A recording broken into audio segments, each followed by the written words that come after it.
Hello po sa ating mga construction worker dyan.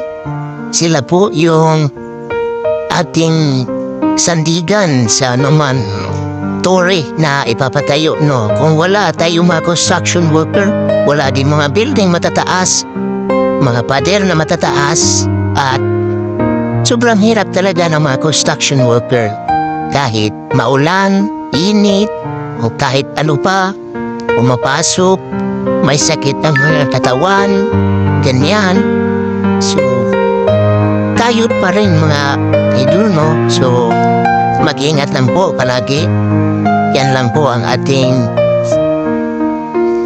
baon sa ating katawan. Mag-ingat po tayo dahil may pamilya po tayong uuwian.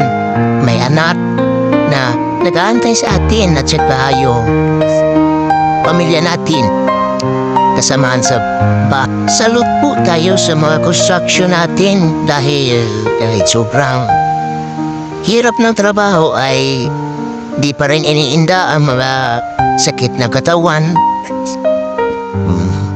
So yun mga idol, ingat-ingat lang po sa ating mga construction worker dyan. So salamat po sa inyo sa walang sawang pagtatrabaho kahit pagod.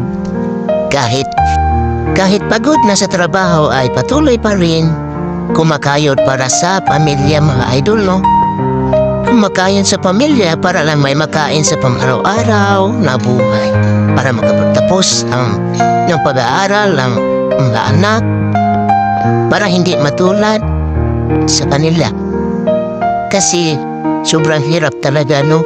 Masunod ang trabaho mo na mga anak mo kasi sobrang sakit lang na makita na mga anak mo ay nagtatrabaho sa isang construction.